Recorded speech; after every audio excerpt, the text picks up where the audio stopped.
c'est Pipeboy, donc je vais vous parler des mangas que j'ai achetés et des comics que j'ai achetés aussi pour le mois de juin 2016.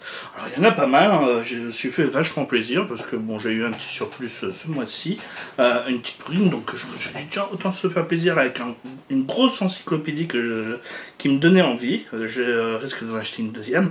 Bon, on va pas parler de ça tout de suite, donc j'en ai profité là cette fois-ci. Cette vidéo je l'ai fait en ayant lu pas mal des mangas que j'ai achetés déjà. Donc voilà, c'est une bonne chose.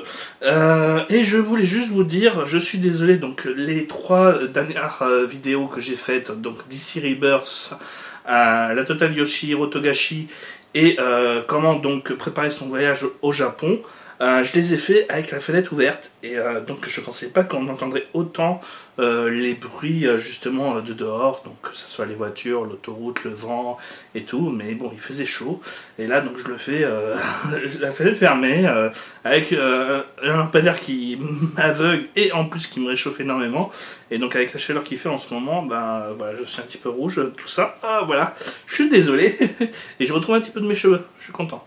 Donc voilà, j'ai laissé pousser le bouc. Bon, on va parler maintenant manga et comics. Hein. Sachez que donc j'ai prévu pour mon voyage au Japon, voilà, je discrète encore, hein, c'est dingue, hein. Faut m'arrêter, hein. N'hésitez pas à me le dire. Hein. Alors je digresse pour vous dire que ça y est, j'ai acheté mes billets d'avion pour le Japon, donc je pars du 3 au 24 septembre. Alors, faites de la pub un petit peu partout parce que sachez que vous pourrez gagner quelque chose du Japon tous les jours. En fait, en gros, donc j'ai filmé tous les événements comme j'avais fait pour mon second voyage. Je filmais et je donnais mon ressenti, tout ça. Et tous les jours, donc je vais faire juste une petite vidéo filmant un monument ou un lieu que j'espère qui sera normalement assez connu, que ce soit avec mes vidéos ou avec d'autres connaissances autres du Japon. Et donc si vous devinez qu'est-ce que c'est, bah, vous gagnerez le petit lot du jour. Donc à chaque fois, en fait, je m'achèterai un petit truc qui coûterait pas cher, sûrement une tasse à thé traditionnelle, un casse-patchon et tout ça, et que vous pourrez gagner tout simplement en étant le premier dans les commentaires à balancer. Donc quel est ce lieu que je vous vais montrer dans la vidéo. Alors, et donc vous aurez des vidéos du Japon. Alors faites-vous plaisir. Rapportez des gens parce que bon voilà, Lucas TV, Chef Otaku, tout ça, ils prennent votre argent d'abonné mais derrière ils vous redonnent rien. Ben, moi je vous fais des beaux cadeaux. Voilà, je dirais juste ça. Hein, je mérite donc beaucoup plus de considération que ces deux-là. Qu'est-ce que je suis médisant aujourd'hui. Dragon Ball SD, alors j'apprécie énormément parce que bon, Yamcha en prend plein la gueule à chaque tome, j'ai envie de dire. Donc il y a beaucoup d'humour, même si c'est vrai que le problème de ce manga, bon bah, à part 2-3 blagues qui sont rajoutées dans ce récit et qui font référence souvent à ce qui va se passer dans le futur, donc voilà, c'est des blagues chronologique, tout ça, donc, mais d'ailleurs il n'y a pas de surplus, quoi, c'est juste redessiné en couleur et en SD de l'histoire complète, donc voilà, à part 2-3 blagues, mais ça reste toujours plaisant à lire, puisque de toute façon l'histoire de Dragon Ball est culte. Hop là. Ensuite, Listen of the Evil, on arrive enfin presque à la fin, donc je pense que ça fera 8 tomes à tout casser. Déjà que ça avance beaucoup. Bah, en fait, j'avais connu ce manga-là en fait avec le film de Takashi Miike. Et la femme de Takashi Miike discrète énormément de ce que propose le manga. Donc je sais pas. Normalement, donc l'original c'est un roman. Je sais plus si c'est un light novel ou un roman, tout ce qui est plus banal. Mais derrière, donc bah le final semble totalement improvisé là où il était sérieusement réfléchi dans le film. Et là où dans le film il y a un petit côté démoniaque, surpuissance et tout ça, bah là t'as vraiment l'impression que le gars galère un petit peu. Donc je trouve ça toujours bien, hein. Il n'y a pas de problème avec tout ça, mais je préfère ce qu'avait décidé de faire le film. Bon. Après, c'est un avis personnel. Food Wars, j'étais grave en retard, donc j'ai acheté le volume 9 et 10. Alors attendez, je retrouve le deuxième tome. Voilà, deux tomes. Donc j'adore les mangas culinaires, je trouve toujours appétissant ce manga. Alors franchement c'est une bonne lecture, faites-vous plaisir, surtout l'animé, moi j'aime bien aussi l'animé. On se fait vraiment plaisir avec ce petit manga qui prend pas la tête. Il y a des bonnes relations, des bons personnages, un très beau dessin. Ça c'est rare dans ce genre de manga d'habitude qui laisse faire plutôt des yes man ou des gars qui s'y connaissent pas trop. Bah là je trouve que c'est franchement bien exploité et réussi avec donc beaucoup d'éléments de surprise. Stillborn, le tome 21. Donc c'est du Jojo, hein, donc c'est culte et tout ça. Après, là où j'aurais envie d'émettre une critique par rapport à Stillborn en règle générale, et pas que dans le tome 21 et tout, c'est que ça commence un petit peu à être long. En fait, moi je trouve ça long et un petit peu trop répétitif pour ce que c'est, donc j'aurais aimé que 5 tomes en moins pour cette série. Bon après, il y en a qui considèrent que c'est une des meilleures parties. Moi je préfère par exemple Jojo qui a l'air d'être parti aussi pour être aussi long, mais qui je trouve a beaucoup plus de rebondissements et de folie, là où Stillborn reste assez classique, même si ça fait plaisir de revoir des familles comme les Sepli et tout ça, et des nouvelles techniques. Donc ça fait toujours plaisir. Platinum End. Platinum End. Platinum End, c'est la nouvelle série des auteurs de Death Note. Hein, c'est marqué partout, ça en fait la pub partout. Hein, à croire que franchement, à chaque fois ça va se survendre et tout ça. On retrouve le style graphique qu'il avait abandonné pour Bakuman de Death Note. Donc j'ai pas envie de dire réaliste, mais bon, plus semi-réaliste que Bakuman qui était vraiment caricatural dans ses personnages. Avec une histoire qui pour l'instant reste banale mais très inspirée des comics. Ça me fait penser à My Hero Academia mais en plus sérieux dans un sens, avec des super-héros mais bon avec des pouvoirs donnés par les anges et les démons. Donc là ça va faire plus série Sentai ou super-héros japonais. Bon, à voir ce que ça donne dans la durée. Pour l'instant, le premier tome, voilà, c'est sympa, mais sans plus. Je trouve surtout le personnage principal un petit peu fade, et même son ange qui l'accompagne. À voir comment ça va évoluer dans le futur. Pour l'instant, voilà, les personnages me transportent pas, me donnent pas envie plus que ça, mais l'histoire et les idées de base sont excellentes pour poser justement donc peut-être un futur plus intéressant de la série. Toriko, qui enfin débute le monde gourmet, alors comme Dragon Ball, qui a eu son Dragon Ball et son Dragon Ball Z à la période Z, même si dans le manga ça reste toujours Dragon Ball, ça va couper, donc je vais vous parler de ça tout à l'heure. Alors on continue avec Toriko, l'art gourmet, donc à partir du tome 30, là on passe véritablement aux choses sérieuses, puisque voilà, ça va beaucoup se précipiter d'ailleurs vers une fin, puisque Toriko donc, est en baisse de régime, hélas, dans les votes des lecteurs du Shonen Jump, hein, pas en termes de qualité, parce que je trouve qu'en termes de qualité, Toriko est sûrement un des meilleurs Neketsu actuellement dans le Shonen Jump. Ça reste vraiment une très très bonne lecture, avec un petit côté old school, surtout au niveau des dessins. En tout cas, voilà, ce manga aurait été dans les années 80-90, il aurait cartonné. Hélas, peut-être que le monde du manga a évolué et pas cet auteur, donc c'est ce qui fait que peut-être qu'il y a un fossé des générations. Moi, personnellement, étant donné que je suis peut-être de la génération plus 80-90 en termes de manga, c'est peut-être pour ça que je trouve que Toriko est une valeur sûre pour moi et un manga très intéressant. En plus, surtout avec des combats complètement stratosphériques. En parlant de combats stratosphériques, franchement, je ne m'attendais pas à ce que ça soit autant impressionnant. Seven Deadly Sins, tome 15, bon, ça fait carrément déjà 5 tomes à la suite où tu as des bastons de ouf, de malade, avec des personnages de surpuissance. Là, en plus, maintenant, ils imposent aussi des numéros de puissance. Tu as l'arrivée des Ten Commandments qui, carrément, tu te dis, ouais, ils sont trop forts contre nos héros et tout ça. C'est carrément une surpuissance. Une surpuissance en surpuissance, ça devient gore. Et en plus, ça se termine sur un cliffhanger de fou. Tu te dis, wow, sérieux, genre de monde, quoi. Ça devient complètement dingue et surréaliste. Et c'est ce qui fait plaisir, c'est que le manga est complètement impressionnant, que ça soit dans ses détails, dans son scénario, et qui est non-stop. L'action est non-stop. Et on n'a pas le temps de souffler dans la lecture de ce manga et de ce tome en tout cas en particulier, même si déjà les autres tomes étaient continuels au niveau de l'action. Donc une excellente lecture que je recommande vivement. J'ai presque terminé tous les mangas que j'ai lus. Hein. Il me reste en fait 2 mangas à lire.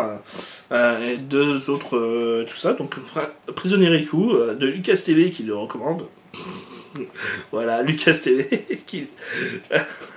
alors que moi aussi j'avais fait une critique vidéo de Prisonnier Riku et que j'en avais dit beaucoup de bien. L'arrivée justement donc d'un élément perturbateur pour la finalité de leur plan pour s'évader fait que justement donc on est en tension continue, surtout à la lecture de ce tome et dans les futurs tomes.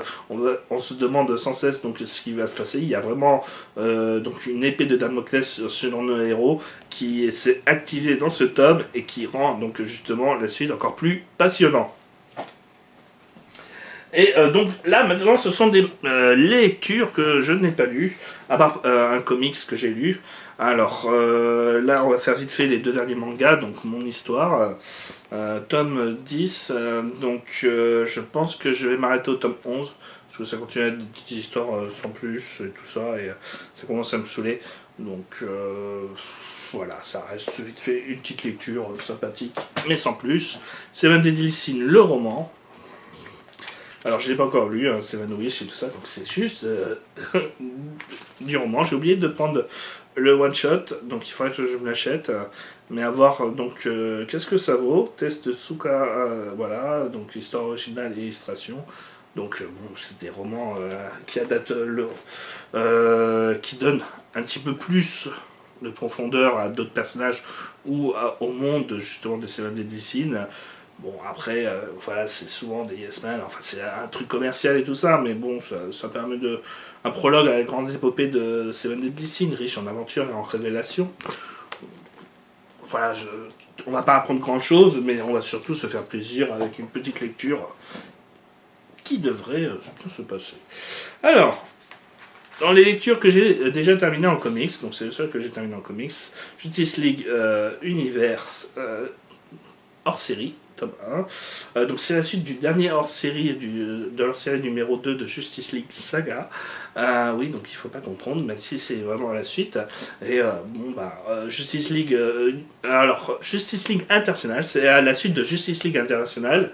En gros, c'est le Deadpool de DC Comics, ça fait des vannes non-stop.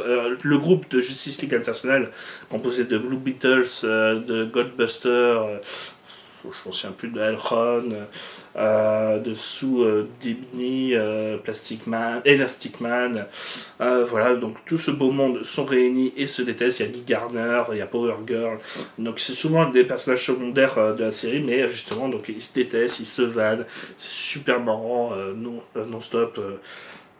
J'en veux plus. Et Miranda, qui justement, ils sont tous très cons et doivent se supporter. Donc voilà, et pourtant ils ont un carton aussi derrière. C'est ça. D'ailleurs, avec Deadpool, c'est que t'as des moments aussi un petit peu, contrairement à Deadpool, t'as des moments un petit peu plus, j'ai envie de dire,